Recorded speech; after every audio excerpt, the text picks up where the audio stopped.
Rain came down in heavy sheets, the kind that blurs streetlights into watercolor smears and turns every street into a shallow stream.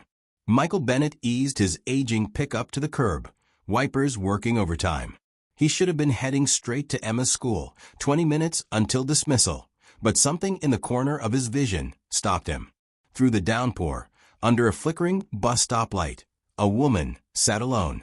She wore pale green scrubs, shoulders curled inward, chin tucked, the kind of posture that spoke more of exhaustion than cold. Even from here, he could tell she was crying. Michael hesitated. This wasn't his business. Emma was waiting.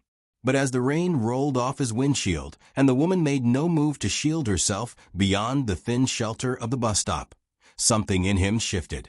A quiet tug, the kind that had led him, more than once, to fix a neighbor's cabinet for free or deliver groceries to the old couple upstairs. He rolled down the passenger window. "Need a ride?" he asked, voice raised above the drumming rain. He expected her to refuse. People didn't usually accept rides from strangers. Instead, she lifted her face toward him.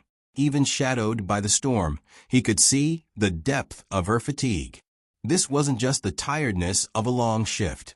It was the kind of weariness that comes when life has taken more than it's given. She nodded.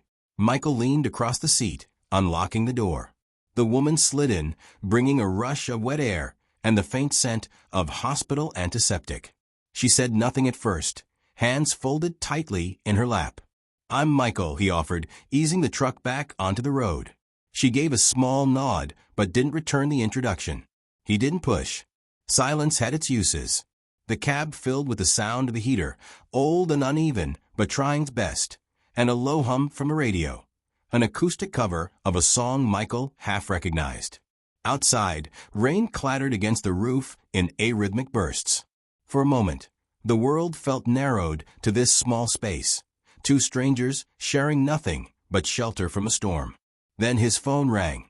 "Hey, Pumpkin," he answered, and just like that, his voice softened. "Homework trouble again?" He listened, glancing apologetically at his passenger. "The water cycle? Okay, let's see.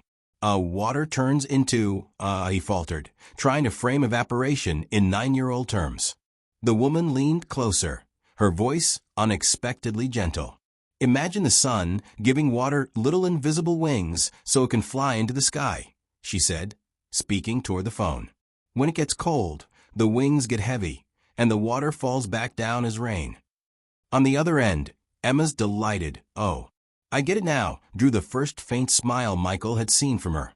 "Thanks," he said quietly. "Habit," she replied, almost to herself. They didn't speak much after that.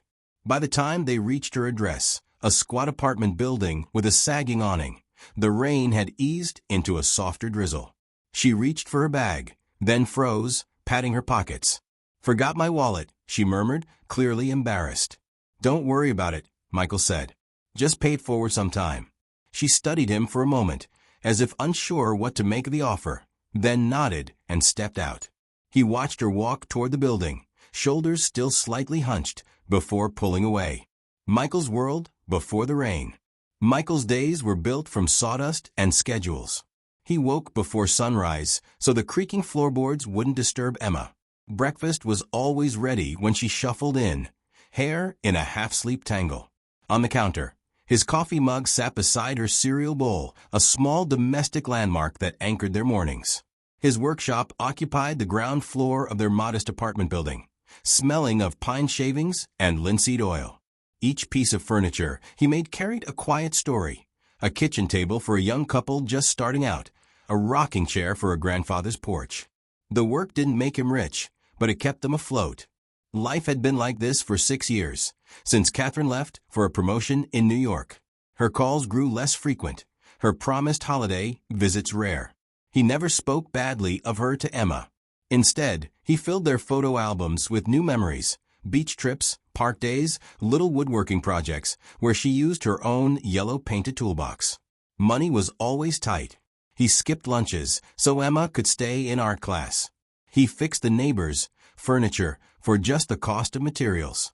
He bought Mrs. Abernathy upstairs a step stool because she couldn't reach her cupboards anymore. And every Friday night, While other men his age were out drinking beer, he and Emma played Monopoly over bowls of Rocky Road ice cream. She always won, not that she knew he let her. Michael didn't date. A friend suggested online profiles, but he always waved it off. There wasn't time. That was only half the truth. The other half was simpler. His heart, like his best carpentry work, had been sealed tight against the elements. Functional, but not open to new impressions. Sophia, before the bus stop. The woman at the bus stop, her name, though Michael didn't yet know it, was Sophia Chun, had once walked hospital halls with the confidence of a rising star. At Boston Children's, she'd been mentored by one of the best pediatric specialists in the country. Her research was cited in medical journals. Her future looked like a clear, upward path. Until she noticed numbers on supply spreadsheets that didn't make sense. Cheaper medications replacing trusted brands without proper testing. Children reacting badly to treatments they shouldn't have had. She reported her concerns. When nothing changed, she took it public. The hospital called it defamation. She called it protecting her patients. In the end, she kept her license but lost everything else. Her job, her home, her engagement to a neurosurgeon who valued his reputation more than her integrity. The legal settlement barely covered moving to Portland. Her new studio apartment had one chair, one mug, one bowl. She worked long shifts at an underfunded county hospital because it was the only place that would hire her. But even stripped of her old life, some habits remained. She still stayed late reviewing charts. She still learned each patient's favorite color. She still folded tiny paper cranes for the children in her care. On this rain-soaked Tuesday night, her phone had died hours earlier, the shuttle had stopped running, and the photos of her late grandmother in her purse were dissolving into blue-tinted paper. She sat at the bus stop feeling, for the first time in months, truly empty. Until headlights cut through the storm. Until a stranger rolled down his window and asked, "Need a ride?" That night, as Michael drove away from her building, neither of them imagined that this small act, this unplanned detour, would set in motion something neither had been looking for, a second chance. Not at love, not yet. At connection. At trust. At letting another person stand close enough to be shelter in a storm. The rain had stopped, but the story was just beginning. 3 days after the rainstorm, Michael's careful rhythm shattered. The call came just after lunch. "Mr. Bennett? This is the school nurse. Emma took a fall on the playground.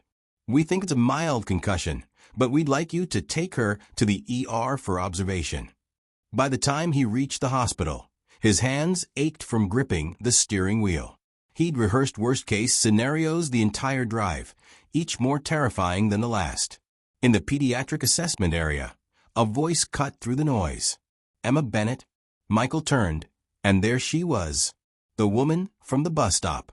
No rain this time, only the crisp professionalism of clean scrubs and a stethoscope looped around her neck.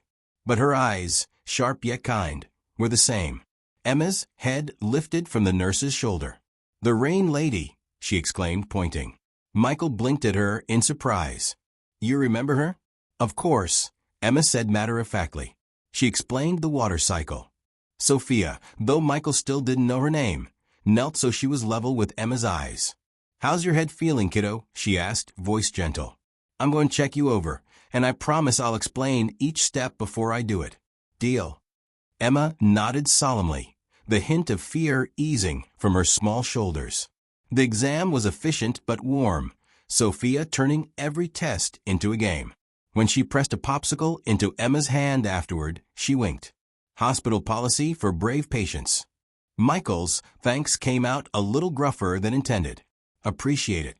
She smiled faintly, as though she understood more than he said. The market meeting. 2 weekends later, Michael was setting up his booth at the local farmer's market. Rows of polished maple cutting boards, smooth salt cellars, and a few small toys filled his table. Beside him, Emma arranged pine cone animals she'd glued together herself, each with googly eyes that refused to stay straight. The market was busy, canvas bags bumping against legs, the air thick with the smell of coffee and fresh bread. As Michael adjusted a display, Emma suddenly waved so hard he thought she might knock something over. "Look, It's the rain lady. Sure enough, Sophia was browsing a vegetable stand across the aisle, her hair pulled back, a simple canvas tote slung over one shoulder. She noticed Emma's wave and walked over, smiling. "We make everything ourselves," Emma announced proudly, gesturing to the table. "Even the pine cone penguin. That one's my favorite." Sophia laughed. "You're quite the artist." She traced her fingers over a maple cutting board, following the grain as if reading it.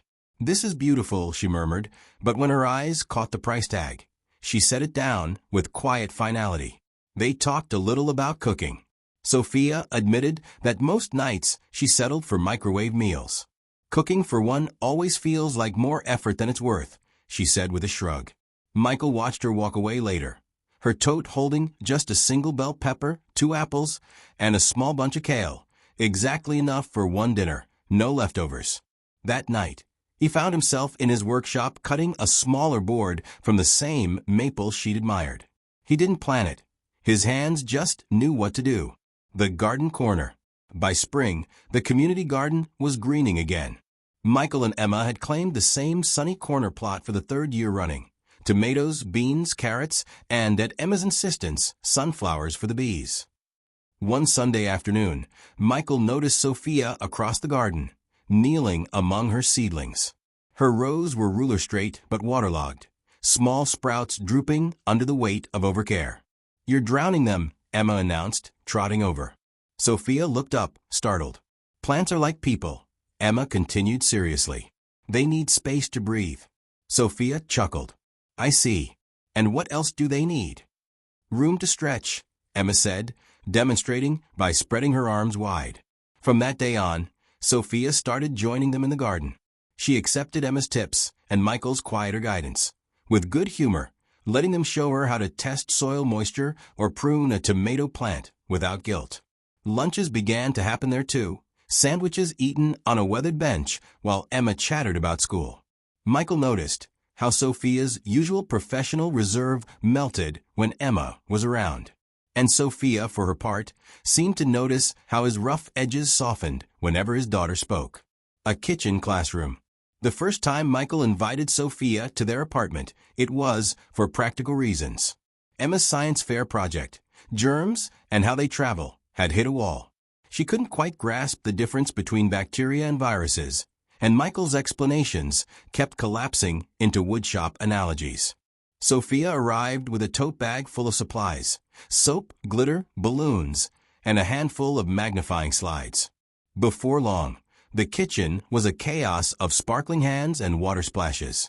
The glitter experiment to show hand washing worked a little too well. By the end, even the cat had sparkles in its fur. They laughed, really laughed, the kind of easy sound Michael realized he hadn't made in years. Dinner that night was simple pasta with roasted vegetables, a joint effort. Emma stirred the sauce, while Michael set the table and Sophia chopped basil. The kitchen felt right-sized. Not too small for 3 people.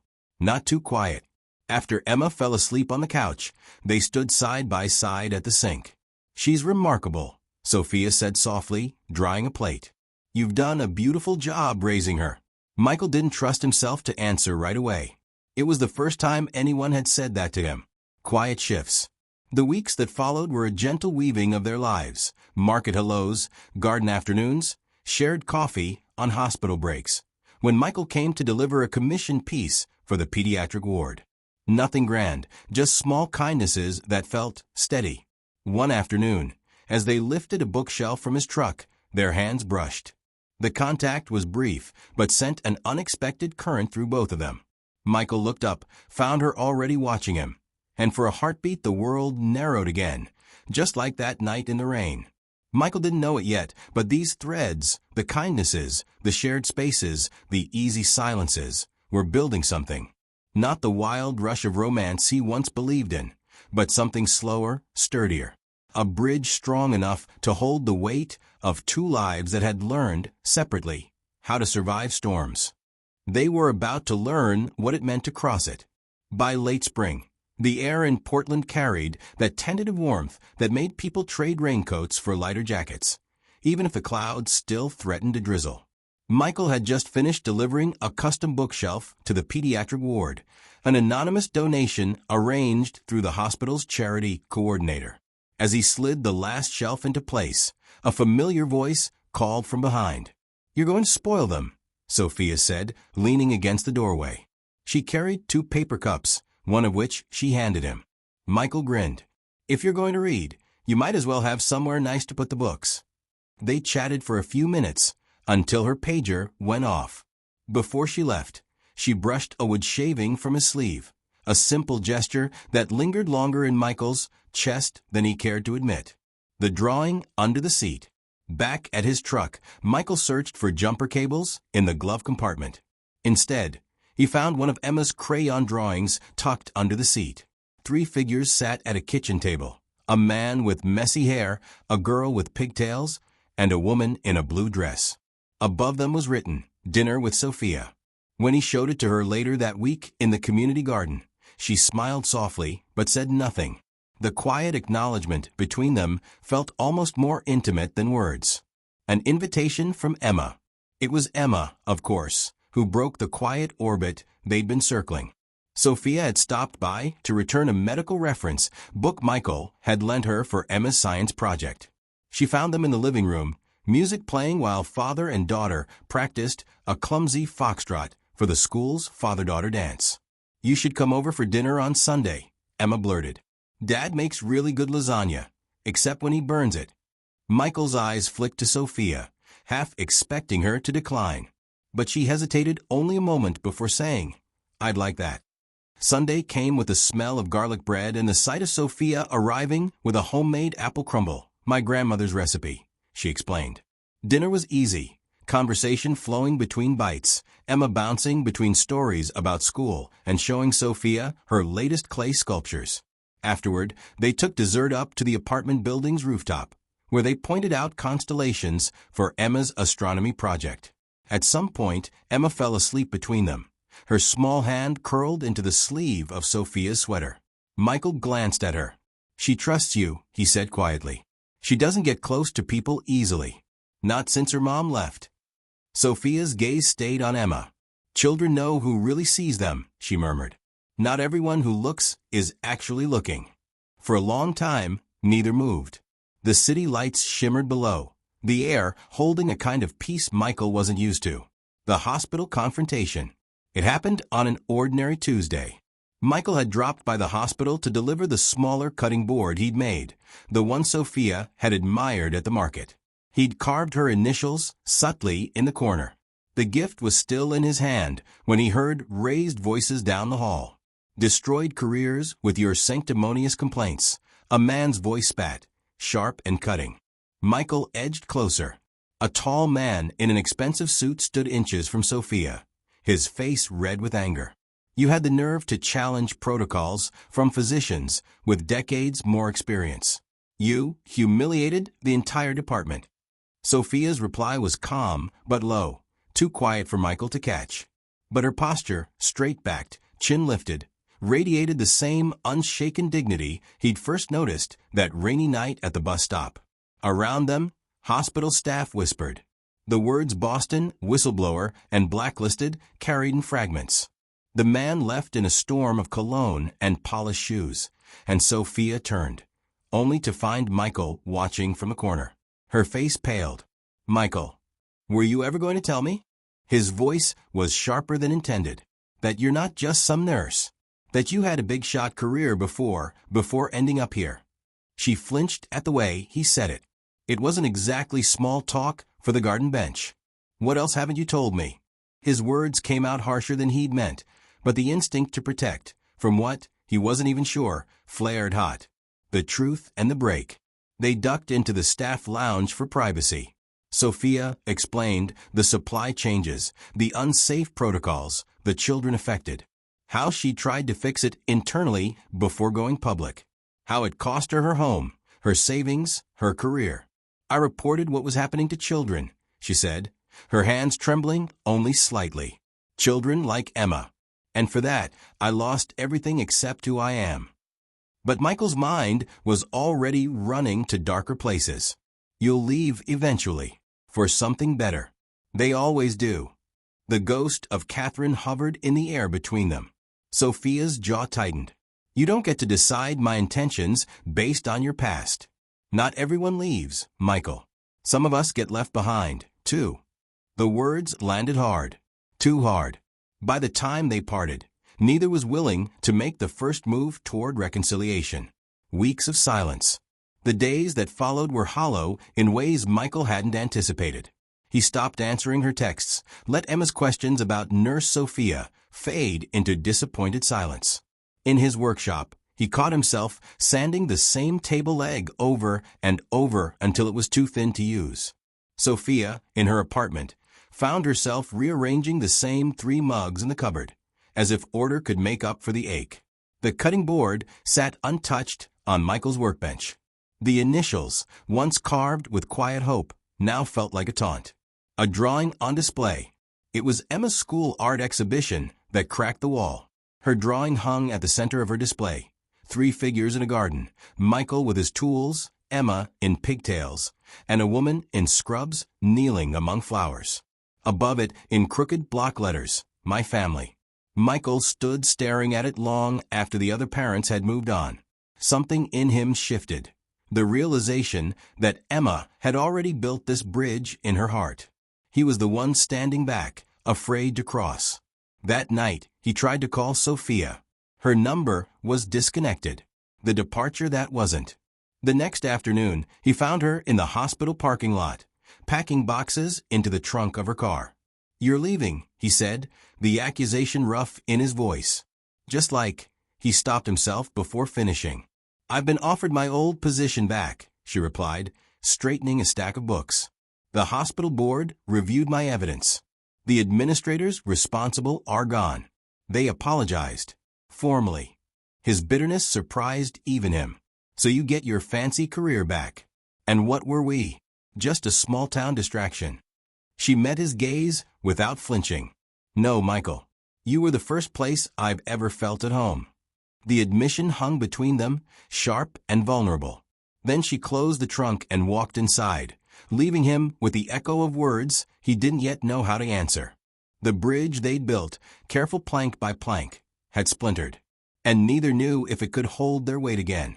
But the storm that would decide it was already on the horizon. 2 weeks passed. Michael worked, cooked, parented, all the usual things, but the air in his apartment felt heavier, as if someone had quietly taken away the light bulbs. Emma didn't ask about Sophia anymore. That silence hurt more than the questions. The call came late on a Saturday night. Emma stood in the kitchen, pajama sleeves hanging past her hands, when she pressed a palm to her forehead. Dad, I don't feel good, she whispered. Within an hour, her temperature had climbed to 103 degrees, her cheeks flushed, eyes glassy. The children's fever medicine barely dented it. Michael bundled her into the truck and drove straight to the hospital, the rain-slick streets blurring in his vision. The waiting room was crowded, full of coughing children and weary parents. The triage nurse gave him an apologetic smile. We're backed up. It could be hours. Hours. His stomach tightened. Emma slumped against him, her usual chatter gone. Michael kept a hand on her back, feeling the heat through her sweatshirt. Then he overheard a nurse at the desk. Pediatric specialist just came in, back from Boston for a consult. Should we send her this case? Before Michael could process that, a familiar figure appeared at the doorway of their curtained alcove. The return. Sophia. She didn't react, not outwardly, to seeing him there. Her face was all clinical focus, but her eyes softened when they fell on Emma. Tell me what's going on, she said briskly, pulling on gloves. She's been running a high fever for the past 3 hours, Michael replied. Medicine's not touching it. Sophia knelt beside Emma. Hey, kiddo. It's been a while, she said gently. I'm going to check you out, okay? The examination was precise, practiced. She ordered a few quick tests, then turned to the attending physician. Possible meningitis secondary to a concussion. We need a lumbar puncture and 4 antibiotics immediately. No one argued. Within minutes, a small team was moving around the bed with controlled urgency. Michael stood back, feeling utterly useless, watching Sophia take command of the room. It hit him, really hit him, that the woman in front of him was more than the kindness in a garden or the warmth in his kitchen. She was a force, and she was saving his daughter. A dawn conversation. Hours later, Emma slept peacefully under observation, and Ford dripping steadily at her side. The early light of dawn filtered through the blinds. Michael found Sophia at the nurse's station, updating charts. "Thank you," he said. The words felt too small. She didn't look up. "I took an oath," she replied. "It's my job to help anyone who needs care." There was a long silence between them, filled only by the soft beeps of monitors down the hall. Finally, Michael said, "You turned down the Boston job, didn't you?" She glanced at him then, exhaustion etched in her face. "Yes. I realize success means nothing if I'm not where my heart is." He frowned. "Then why were you packing your car that day?" "I was moving to a smaller apartment across town," she explained. "Couldn't afford the old one anymore. My phone got cut off when I couldn't pay the bill." Michael's chest tightened, not from guilt alone, but from the realization of how wrong he'd been. "I pushed you away," he admitted. "I was afraid of depending on someone again. Afraid Emma would get attached, and then he couldn't finish." Sophia's gaze softened, but she didn't let him off easy. "And you assumed I'd leave, just like she did." Emma's question, a quiet stirring from the bed, drew them back to the room. Emma blinked at them, her face pale but alert. "Are you two friends again?" she asked in a small voice. Michael and Sophia exchanged a look, complicated, tentative, but warmer than it had been in weeks. "Sometimes grown-ups forget what matters most," Sophia told her, adjusting the 4-line with gentle hands. "But we remember when it really counts." The shape of regret. Sophia was called away soon after for another emergency. Michael stood at the window of the room, watching her through the glass as she moved quickly down the hall. He'd spent years thinking love was about finding someone who stayed, never considering that maybe it was also about being the one who stayed for them. When Catherine left, it was because family felt like a cage. He'd assumed every ambitious woman would feel the same. He hadn't realized Sophia's ambition had always been rooted in care, not in escape. After discharge, Emma was discharged later that day with antibiotics and a follow-up appointment. In the parking lot, Michael hesitated, holding the bag of prescriptions. "Thank you again," he said, "for everything." Sophia's professional mask slipped just enough for him to see the affection underneath. "Take good care of her," she said. "She's a special kid." Then she turned toward the staff entrance, lab coat billowing in the spring breeze. Emma's wish. Back home, after settling Emma on the couch with her blanket and a stack of library books, Michael found her sketchbook wedged between the cushions. Flipping through, he saw a quiet progression. First drawings of just her and him. Then, slowly, a third figure began to appear. In the latest picture, all three stood in front of a small house with a garden. Above them, in Emma's uneven handwriting, "My wish." The clarity hit him hard. He'd been so busy protecting his heart from hurt that he hadn't realized he was protecting it from joy, too. A plan in sawdust. For the next 3 days, Michael and Emma spent every spare hour in the workshop. They emerged with sawdust in their hair, with shavings clinging to their sleeves. The finished piece was a handcrafted medicine cabinet, cherry wood with a maple inlay of the caduceus symbol. Inside, the shelves were sized for specific medical supplies. In the center compartment, they tucked a jar of lavender bath salts Emma had helped make, along with a note. Healers need healing, too. Michael knew where to take it. And he knew this time, if she opened the door, he wouldn't let fear close it again. Sophia's new apartment building wasn't fancy, just a modest, brick-faced walk-up on the quieter side of town. Michael spotted her in the parking lot, balancing 2 grocery bags in one arm, while helping an elderly neighbor wrestle a box up the stairs. When she turned and saw them, Michael with the medicine cabinet in his arms, Emma trotting at his side, clutching a folded piece of paper, her expression flickered from surprise to caution. Emma didn't hesitate. "We made you something," she announced, practically vibrating with excitement. Michael stepped forward, heart thudding. "You lost everything standing up for what's right," he said quietly. "I almost lost everything being afraid to stand up for what matters." He set the medicine cabinet on the hood of his truck and opened the doors to reveal the neatly carved shelves, the maple caduceus glowing in the light. In the center, the bath salts and note waited. Sophia's eyes moved over the workmanship slowly, her fingers tracing the smooth grain. When she read the note, her lips pressed together in that way people do when they're holding back more than they can say. "This is beautiful," she murmured. "It's for someone who spends all her time healing other people," Michael said, his voice low, "and maybe needs a reminder to let herself be cared for too." Dinner and patience. Emma tugged on her sleeve. "Can we have dinner together? Dad burned spaghetti." Sophia glanced at Michael, the corner of her mouth lifting. "I think," she said slowly, "that building anything worthwhile takes patience and daily choice."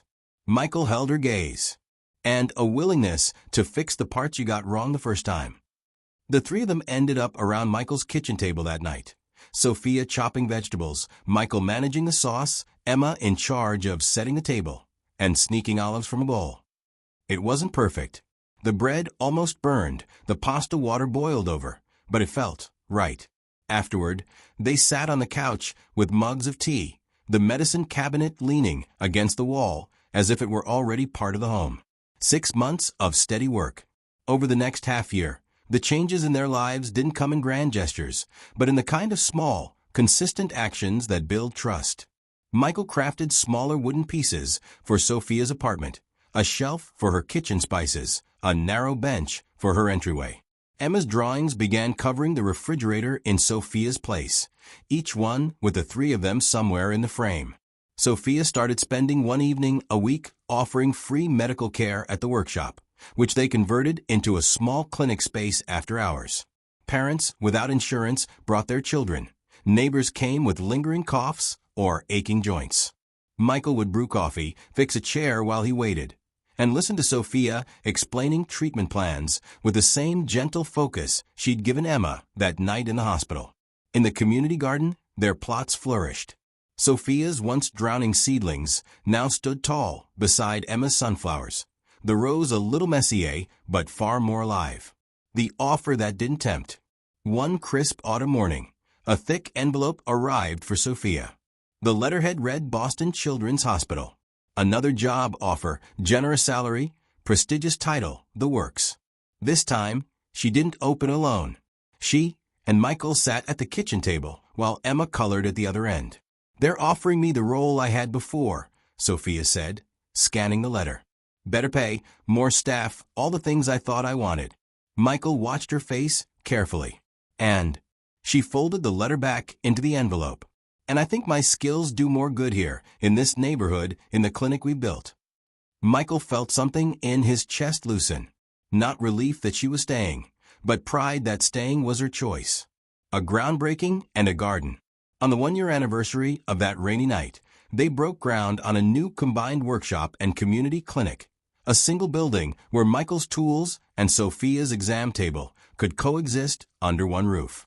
The local paper ran the story under the headline, "Nurse Whistleblower and Local Carpenter Create Hope in Underserved Neighborhood."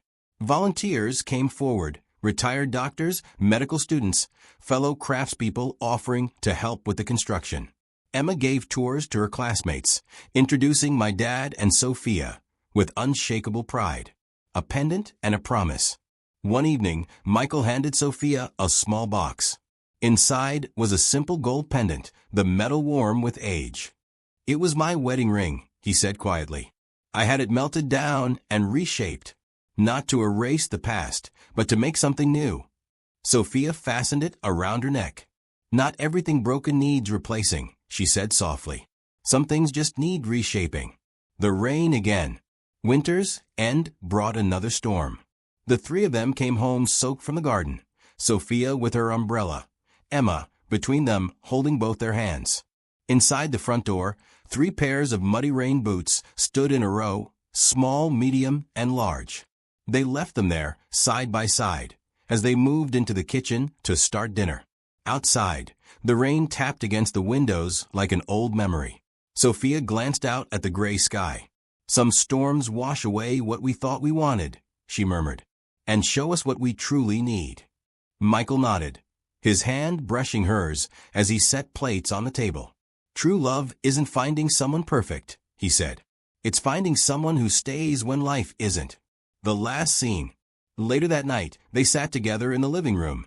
Emma sprawled on the rug building a Lego house, Michael sketching a new furniture design, Sophia organizing clinic supplies. The space hummed with the quiet energy of people who no longer have to wonder if they belong.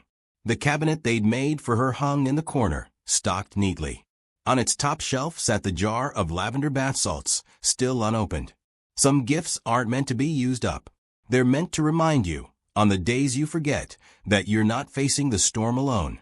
And so they built it, not the perfect family, not a flawless love story, but something better. Something chosen, crafted, and held together by patience, care, and the daily choice to remain. Because sometimes the most lasting structures aren't the ones built without mistakes. They're the ones repaired by hands that refuse to let go.